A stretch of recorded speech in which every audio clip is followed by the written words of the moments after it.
خلق الإنسان علمه البيان الشمس والقمر بحسبان والنجم والشجر يسجدان والسماء رفعها ووضع الميزان ألا تطغوا في الميزان وأقيموا الوزن بالقسط ولا تخسروا الميزان والأرض وضعها للأنام فيها فاكهة والنخل ذات الأكمام والحب ذو العصف والريحان فبأي آلاء ربكما تكذبان خلق الإنسان من صلصال كالفخار وخلق الجن من مارج من نار فبأي آلاء ربكما تكذبان رب المشرقين ورب المغربين فبأي آلاء ربكما تكذبان مرج البحرين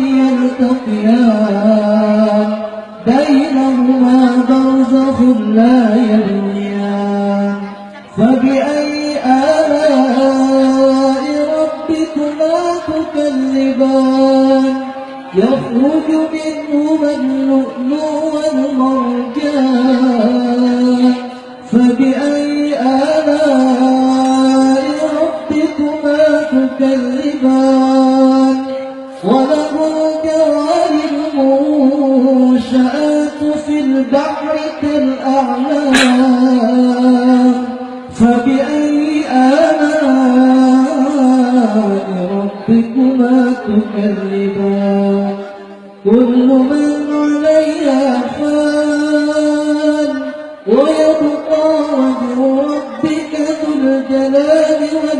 والإكرام فبأي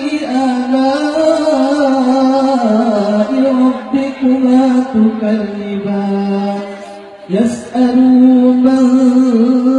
في السماوات والأرض كل يوم هو في شأن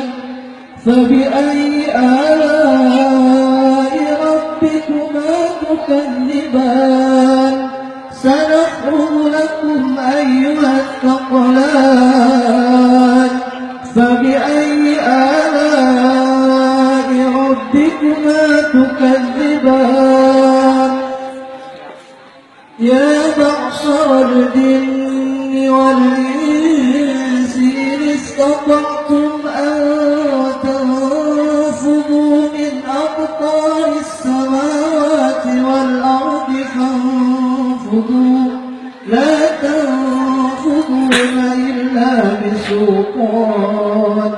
فبأي آلاء ربكما تكذبان يرسل عليكما شواظ من نار ونحاس فلا تنتصران فبأي آلاء ربكما تكذبان فإذا انشقت السماء فكانت وردة كالدهان فبأي آلاء ربكما تكذبان فيومئذ لا يسأل عن ذنبه إنس ولا كان فبأي آلاء ربكما تكذبان صدق الله العظيم.